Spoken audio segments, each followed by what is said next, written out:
Corona మహమ్మారి పట్ల నిర్లక్ష్య వైఖరి తగదని తగు జాగ్రత్తలు వహిస్తూ మరింత అప్రమత్తంగా ఉండాలని రాజన్న సిరిసిల్ల జిల్లా వైద్యాధికారి డాక్టర్ సుమన్ మోహన్ రావు అన్నారు. కరోనా వ్యాధి పూర్తిగా తగ్గలేదని విచ్చలవిడిగా తిరుగుతూ మాస్కులు ధరించకపోవడం వల్ల ప్రమాదకరంగా ఉంటుందని జిల్లా వైద్యాధికారి డాక్టర్ సుమన్ మోహన్ రావు అన్నారు. రుద్రంగి మండల కేంద్రంలోని అంగన్వాడీ కేంద్రంలో కరోనా మహమ్మారిపై అవగాహన కల్పించడానికి ఆయన ముఖ్య అతిథిగా హాజరయ్యారు. కార్యక్రమంలో పాల్గొన్న సుమన్ మోహన్ రావుతో పాటు డిఎస్ఓ మీనాక్షి, మండల వైద్యాధికారి డాక్టర్ మసూద్ అహ్మద్తో పాటు సర్పంచ్ తర్రే ప్రబలత మనోహర్ తదితరులు అంగన్వాడీ కార్యకర్తలు, ఏఎన్ఎంలు, ఆశా వర్కర్లకు కరోనా పట్ల అవగాహన కల్పించారు.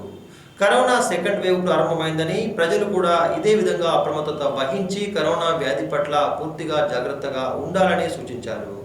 అనేక ప్రాంతాలలో మాస్కులు లేకుండా, ఎలాంటి జాగ్రత్తలు వహించకుండా ప్రజలు తిరగడాన్ని గమనిస్తున్నామని, వీటిపై నిర్లక్ష్యంగా వ్యవహరించడం తగదని సందర్భంగా వారికి సూచించారు.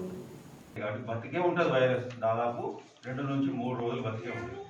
సో దానికి చలికాలం కారణం తెలియకుండా చనిపోయిన వాళ్ళ ఇంట్లో వాళ్ళు కూడా టెస్ట్, ఎందుకంటే ఇది మనకు ముందుగా తెలుసుకోగలిగితే మేము ఇలాంటి కేసులు రెండు చూసాం. ఒకటి వేములవాడలో, ఇంకొకటి సిరిసిల్లలో ఉందా. కంపల్సరీ మీరు అకారణంగా అంటే ఏ కారణం లేకుండా చనిపోయిన వాళ్ళని వాళ్ళ ఇంట్లో వాళ్ళ సభ్యులని కూడా టెస్ట్ చేయించారు. ఇది కంపల్సరీ గుర్తుపెట్టుకోండి. ఒక్క సిరిసిల్లలో ఒక్కతనితో అంటే ఆ కారణం లేకుండా చనిపోయిన అతనితో 25 మెంబర్స్కి వచ్చింది. మేము స్క్రీన్ చేస్తాం 25 మెంబర్స్కి వచ్చింది. 25 మెంబర్స్ అనేది అది నార్మల్ నెంబర్ కాదు. అండ్ అతని ఇంకొకలో సిరిసిల్లలో విద్యానగర్లో ఎవరో తెలీదు, అంటే ఏ కారణంతో చనిపోయాడో తెలీదు, అతని క్రిమేషన్కి అటెండ్ అయ్యారు. దాంట్లో 12 మంది వచ్చారు. సో మీరు ముందే మనం తెలుసుకోగలుగుతారు, స్క్రీన్ చేయగలిగితే ఇట్ ఈస్ బెటర్, అంటే స్ప్రెడ్ అవ్వకుండా ఉంటారు. ఓకేనమ్మా. సో ఎవరికి పరీక్ష చేయించాలనేది తెలిసిపోయింది. నెక్స్ట్ ట్రీట్మెంట్లో మేమేం చేస్తాము, ట్రీట్మెంట్ పాత్ర అర్థమైందా? ఏంటమ్మా పాత్ర ఏముంది మీకల్లో ట్రీట్మెంట్లో? మీరు గృహ సందర్శనకి వెళ్తారు, అలాగే పుల్లయ్య అనేది పాస్లో వచ్చింది, అతను గృహ నిర్బంధంలో ఉన్నాడా లేదా చూడాలి. ఇప్పుడు మీరు ఆ గుడ్డు అది ఇవ్వడానికి వెళ్తారు కదా, ఉన్నప్పటికీ గృహ నిర్బంధంలో ఉన్నాడా లేదా అనేది మీరు తెలిస్తే చూడాలి. వీళ్ళకి ఇన్ఫర్మేషన్ మా వాళ్ళు చేస్తారు, మా వాళ్ళతో అడిషనల్గా మీరు మాకు కోఆపరేట్ చేయాలి, సరేనా? సో దానికి ఒకవేళ ఏమైనా సివియారిటీ ఏమైనా లక్షణాలు ఉంటే కూడా మా వాళ్ళకి ఇన్ఫర్మేషన్. ట్రీట్మెంట్ ఈ ట్రీట్మెంట్లో 3 రకాలు ఉంటాయి. తక్కువ లక్షణాలు ఉన్న వాళ్ళు, లక్షణాలు లేని వాళ్ళు, మీడియం లక్షణాలు దగ్గు జ్వరం ఉన్నవాళ్ళు, తర్వాత సివియర్గా ఉన్నవాళ్ళు. సార్ చెప్పినట్టుగా వాళ్ళ ఇంట్లో ఉండడానికి వీలుగా లేకపోతే ఐసోలేషన్ సెంటర్స్ ఉన్నాయి. కొంచెం లక్షణాలతో ఉన్నారంటే మనకి డిస్ట్రిక్ట్ హాస్పిటల్ ఉంది.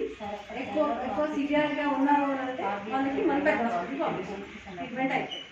సో నెక్స్ట్ ప్రివెన్షన్, ఎలా నివారించవచ్చు. ఎందుకు మనం కరోనా గురించి భయపడాలో వద్దాం? కరోనా గురించి భయపడాలో వద్దాం? భయపడొస్తే నువ్వు భయపడుతున్నావా? మలేరియా వస్తే భయపడుతున్నావా? ఎందుకు భయపడట్లేదు? దానికి ట్రీట్మెంట్ ఉంది.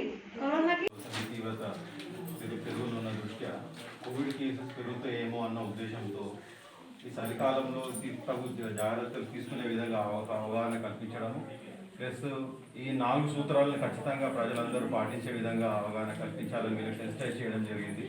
మాస్క్ కంపల్సరీ వేసుకోవాలి పబ్లిక్ ప్లేసెస్ వెళ్ళినప్పుడు, hand sanitization and hand wash, plus 6 feet distance ఉండే విధంగా వండుకుంటూ మన దినచర్య కార్యక్రమాలన్నీ కూడా చేసుకోవాలని కోరుకోవడం జరిగింది.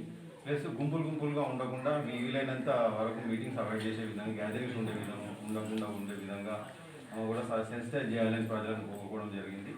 ప్లస్ వీలైనంత వరకు టెస్టులు కూడా పెంచే విధంగా, ఎందుకంటే టెస్టులు ఎంత చేస్తే అంత మనము స్క్రీనింగ్ అనేది ఉంటే మనం పాజిటివిటీ రేట్ అనేది కూడా తగ్గే అవకాశం ఉంటుంది. తద్వారా పాజిటివ్ కేసెస్ కూడా మనము ఐసోలేషన్ చేసి స్ప్రెడ్ని కూడా నియంత్రించవచ్చు. కాబట్టి ఈ 4-5 అంశాల నుంచి కూడా ప్రజలకు అవగాహన కల్పించాలని మీటింగ్ ఏర్పాటు చేసుకోవడం జరిగింది.